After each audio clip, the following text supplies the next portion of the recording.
মৰমৰ ছাত্ৰ ছাত্ৰীসকল, তোমালোকক এই ভাষা জ্ঞান পৰীক্ষাৰ আন এটি টপিক লৈ মই আজি ইয়াত আলোচনা কৰিছোঁ। আন এটা ভিডিঅ' মই তোমালোকক দি আছোঁ।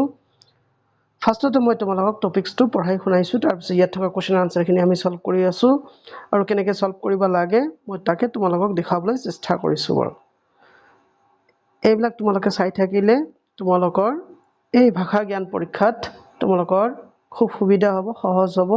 তোমালোকে অনায়াসে কুৱেশ্যন আনচাৰবিলাক ছল্ভ কৰিব পাৰিবা। গতিকে আমি আৰম্ভ কৰিছোঁ। ইয়াত কি দিছে? লক্ষীবাই এটা সাধাৰণ পৰিয়ালত জন্মগ্ৰহণ কৰিছিল, কিন্তু তেওঁৰ বিবাহ ঝান্সীৰ ৰজা গংগাধৰ ৰাওৰ লগত হৈছিল। মনত ৰাখিবা, গংগাধৰ ৰাও। লক্ষীবাইৰ বয়স 18 বছৰ থাকোঁতেই ৰজাৰ মৃত্যু ঘটিছিল। ইমান কম বয়সত। পতিৰ বিয়োগৰ পিছত তেওঁৱেই শাসকৰ দায়িত্ব পালন কৰিছিল। সাধাৰণতেও তেওঁক বৰ ভাল পাইছিল। জনসাধাৰণেও তেওঁক বৰ ভাল পাইছিল। সেই সময়ত ব্ৰিটিছে ভাৰতত চৰকাৰ গঠন কৰিছিল, কিন্তু ভাৰতৰ বিভিন্ন অংশত সেই সময়ত বিভিন্ন শাসকে ৰাজত্ব কৰিছিল। ব্ৰিটিছসকলে ইয়াক ভাল পোৱা নাছিল। তেওঁলোকে এই শাসকসকলকো নিজৰ শাসনাধীন কৰিব বিচাৰিছিল। সেয়েহে ব্ৰিটিছসকলে এটা নিয়ম কৰিলে যে যদি কোনো ভাৰতীয় ৰজাই সন্তানবিহীনভাৱে মৃত্যুবৰণ কৰে, তেন্তে তেওঁৰ সমস্ত ৰাজ্যৰ শাসনভাৰ ব্ৰিটিছ অধীনলৈ যাব।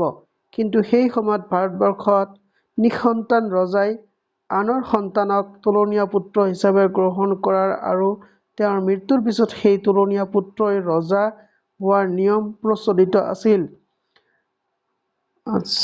ৰাণী লক্ষ্মীবাঈৰো এজন তোলনীয়া পুত্ৰ আছিল আৰু ৰাণীৰ হৈ তেওঁ ৰাজ্য চলাইছিল। কিন্তু ব্ৰিটিছসকলে ৰাণীৰ এনে ধৰণৰ শাসন ব্যৱস্থাক অমান্য কৰিছিল। এইখিনি আছিল তোমালোকৰ টপিক।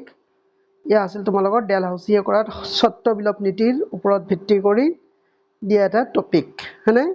গতিকে এই টপিকটো মই তোমালোকক পঢ়াই শুনালোঁ। এতিয়া তোমালোকৰ যিখিনি কুৱেশ্যন আছে সেইখিনি কুৱেশ্যন আমি ডিল কৰি আছোঁ, কেনেকৈ ইয়াত ছল্ভ কৰিব লাগে। কুৱেশ্যনবিলাকক ইমান সহজ বুলি তোমালোকে নাভাবিবা, অলপ হ'লেও ইয়াত টান আছে। আমি আৰম্ভ কৰিছোঁ কুৱেশ্যনৰ আনচাৰখিনি। ফাৰ্ষ্ট কুৱেশ্যন কি দিছে তোমালোকৰ 11 নম্বৰ ইয়াত চাব পাৰিছা। লক্ষীবাইৰ দিনত ব্ৰিটিছসকলে ভাৰতত কিমান অংশত শাসন চলাইছিল? সমগ্ৰ ভাৰতত। এইটো তোমালোকৰ যদিও ইয়াত স্পষ্ট নাই, কিন্তু সমগ্ৰ ভাৰততে বুলি ক'ব লাগিছিল। ঝান্সীৰ বাহিৰে ভাৰতৰ সকলো অংশত, মাথো কিছু অংশত ঝান্সী সাম্ৰাজ্য। এইটো আমি কনফিউজন কেনেকৈ দূৰ কৰিব পাৰোঁ ইয়াতে কৰোঁ। ইয়াত তোমালোকৰ আছিলে নহয়, সেই সময়ত ব্ৰিটিছসকলে ভাৰতত চৰকাৰ গঠন কৰিছিল। ভাৰতত চৰকাৰ, কিন্তু ভাৰতৰ বিভিন্ন অংশত সেই সময়ত বিভিন্ন শাসকে ৰাজত্ব কৰিছিল। তাৰমানে কি বুজা গ'ল? গোটেই ভাৰতবৰ্ষতে নহয়, কিছুমান ঠাইত, মাথো কিছু অংশত। এইটো তোমালোকৰ সমগ্ৰ ভাৰতত নহ'ব, কিন্তু মাথো কিছু অংশত ব্ৰিটিছসকলে চৰকাৰ গঠন কৰিছিল।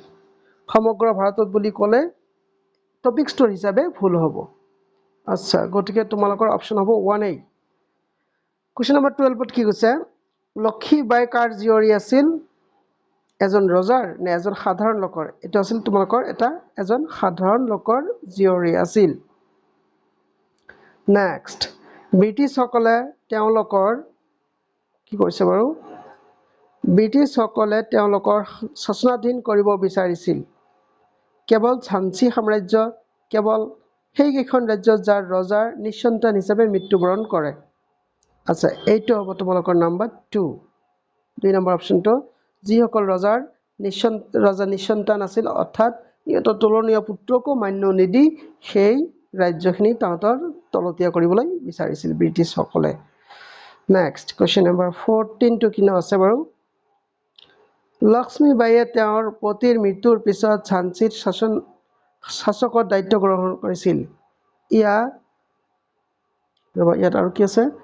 ইয়াত কোনে ভাল পোৱা নাছিল একেবাৰে সহজ কোৱেশ্চন এইটো ব্ৰিটিছসকলে ভাল পোৱা নাছিল হয়নে নেক্সট কোৱেশ্চনটো তোমালোকৰ কি আছিল বাৰু ব্ৰিটিছসকলে কিয় ৰাণীৰ শাসনৰ অধিকাৰ মানি লোৱা নাছিল ব্ৰিটিছসকলে কিয় মানি লোৱা নাছিল তেওঁলোকে ৰাণীৰ তুলনীয়া পুত্ৰ ৰজা হোৱাটো মানি লোৱা নাছিল তেওঁলোকে এজনী ভাৰতীয় শাসন কৰাটো বিচৰা নাছিল কাৰণ ৰাণীৰ জন্ম এটা সাধাৰণ পৰিণত হৈছিল এইটো নহব তোমালোকৰ কোনটো হ'ব যে ৰাণীৰ এজন তুলনীয়া পুত্ৰ আছিল সেইটো তেওঁলোকে মানি লোৱা নাছিল এইটো আছিল তেওঁলোকৰ সত্য বিলোপ নীতিৰ আধাৰত মানে এইবিলাক কুশাসন তেওঁলোকে চলাব বিচাৰিছিল ইয়া আছিল তোমালোকৰ টপিক এইখিনিতে তোমালোকৰ এই যে গোটেই ভাৰততে সমগ্ৰ ভাৰতত শাসন চলাইছিল সেইটো নহব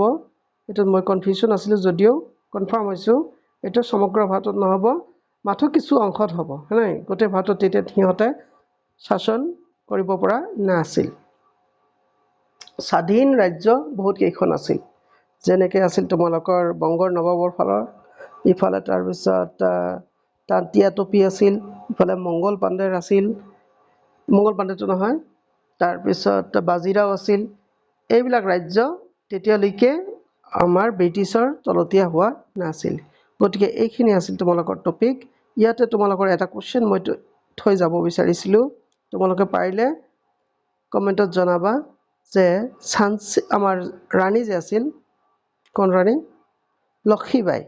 লক্ষীবাইৰ তুলনীয়া পুতেকজনৰ নাম কি আছিল তোমালোকে কমেন্টত জনাবলৈ চেষ্টা কৰিবা তুলনীয়া পুতেক লক্ষ্মীবাইৰ তুলনীয়া পুতেকজনৰ নাম কি আছিল এটা তোমালোকে কমেন্টত জনাবা আৰু তোমালোকে তাৰ কাৰণে নিশ্চিত গিফ্ট পাবা তোমালোকে লাইক কমেন্ট শেয়াৰ কৰিবলৈ নাপাহৰিবা পাৰিলে মোৰ চেনেলটো সাবস্ক্ৰাইব কৰিবা চোৱাৰ কাৰণে আৰু তোমালোকৰ কিবা যদি থাকে কমেন্টত তোমালোকে জনাবা চোৱাৰ কাৰণে ধন্যবাদ